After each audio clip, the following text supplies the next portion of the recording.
Tuesday, we had lots of school closings, which means we had to postpone the return of Confession Tuesday to today.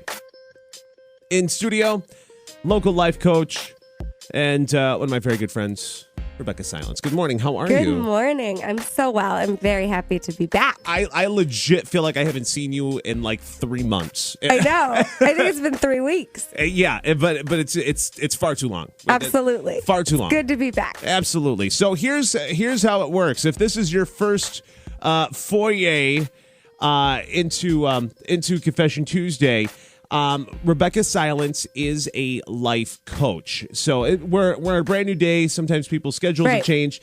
Explain what you do. So I'm a life coach, and what I'm doing, I do individual coaching, couples, families. I also do corporate trainings and events.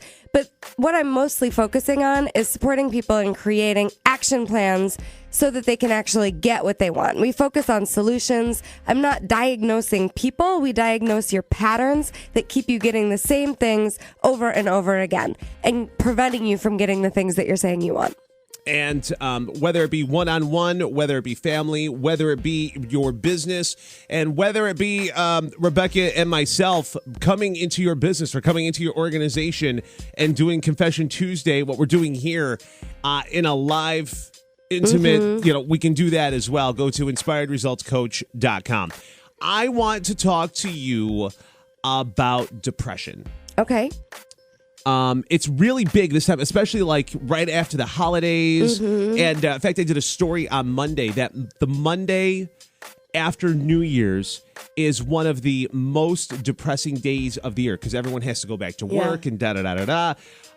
If you feel like you're in a funk, and especially because there's like a lack of sunshine, it seems like there's a lot of people down in the dumps. What are some good ways to kind of, number one, recognize that you're in a funk? Because a lot of times, you just kind of going, you don't really notice it unless you're being called out on it.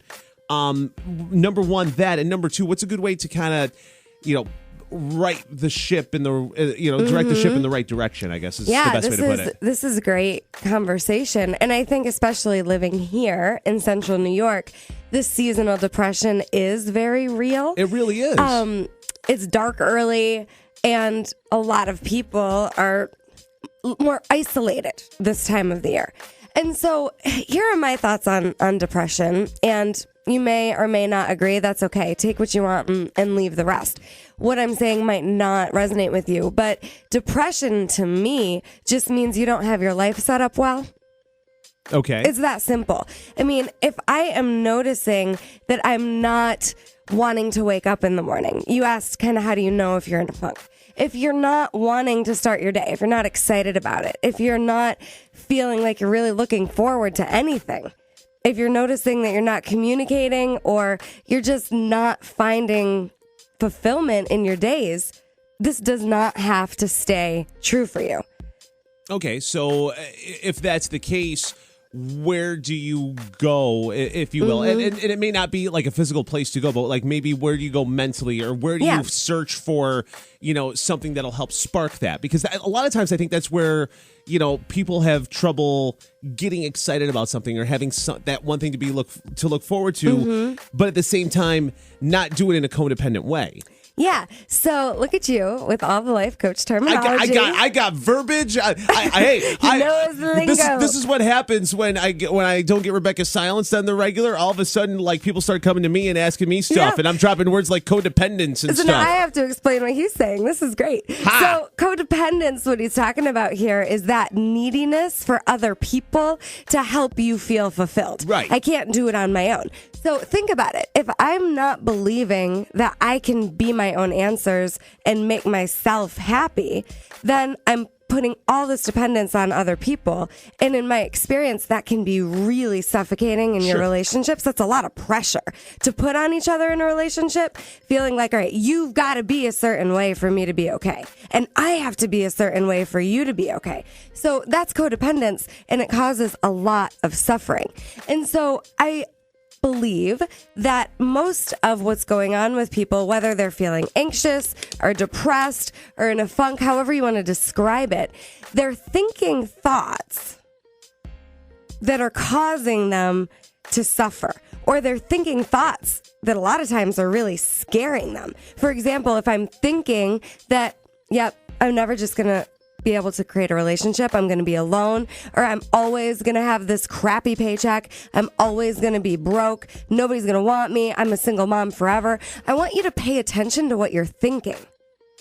So the depression is a symptom of a much bigger issue, and I'm going to suggest that everybody start by really looking at and getting honest about the thoughts that they're thinking. And what people don't realize is those thoughts, if you're thinking that, you actually portray that. You kind of give off that you vibe. Radiate. You absolutely do. What it is that's going on with you energetically.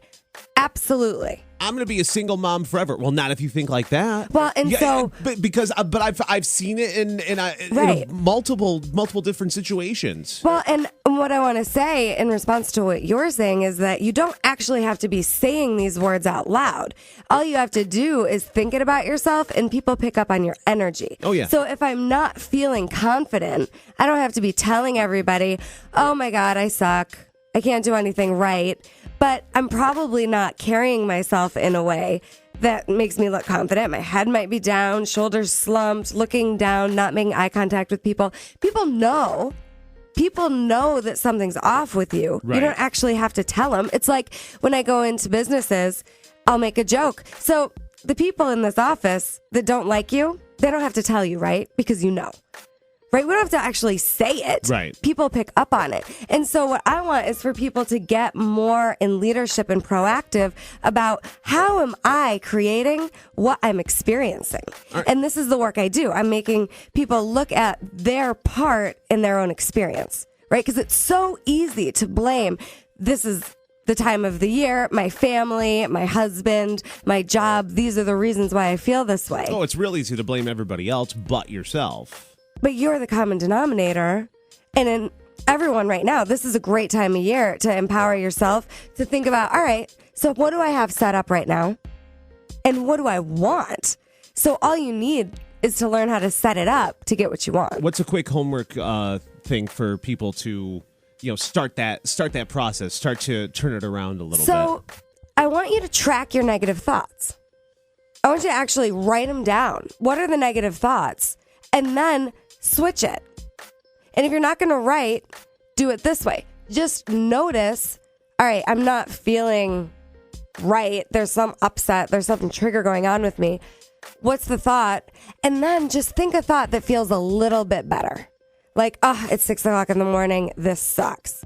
Look out the window. Oh, I don't have to spend an hour shoveling my driveway today. Just think a thought that feels a little bit better. You can't go from A to Z. Yeah, baby steps.